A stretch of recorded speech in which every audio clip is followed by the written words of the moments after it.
King Arthur and King Cornwall is an English ballad surviving in fragmentary form in the 17th century Percy Folio manuscript, an Arthurian story. It was collected by Francis James Child as Child Ballad 30.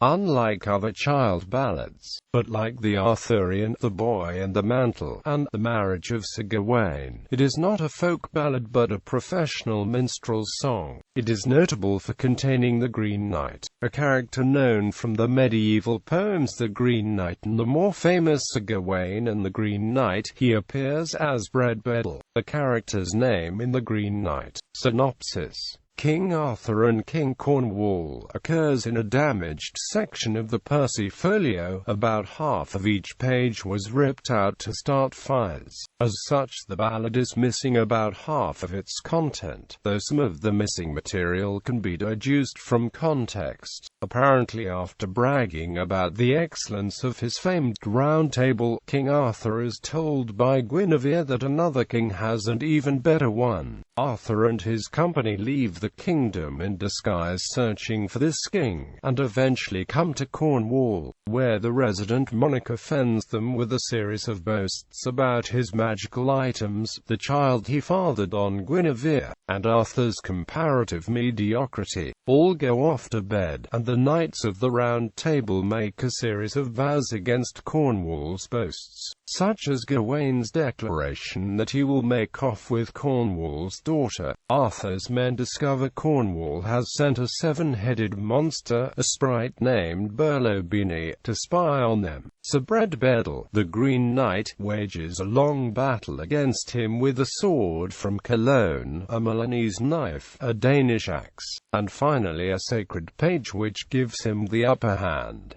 As a test of his control over the creature, he orders him to fetch a horse. Though Bredbeddle obeys, he rebels when another knight, Marmiel, tries to control him, and the Greene Knight is called in to help. A missing section likely described Arthur's men taking possession of Cornwall's other magical objects and learning the secret of the use from the sprite. The remaining text describes Arthur beheading King Cornwall with his own sword. The final missing half-page likely described his triumph. Analysis: the story resembles Geoffrey Chaucer's The Squire's Tale from the Canterbury Tales, the English romance The Lawnfall, and especially the Carolingian romance Pèlerinage de Charlemagne, in which Charlemagne and his paladins visit the Byzantine emperor, superior to Charlemagne in looks according to Charlemagne's wife. They make a series of boasts about their abilities, and are called out on them by the emperor's spy, but are eventually able to fulfill them with help from God. Making chivalric vows is a central theme in the medieval English tale The Avowing of Arthur, while the importance of keeping one's pledges is important to tales like Sir Gawain and the Greene Knight and the wedding of Sir Gawain and Dame Ragnar. King Arthur and King Cornwall may be a version of a lost medieval story, but it is also possible that it is a product of the 17th century, taking hints from older chivalric romance.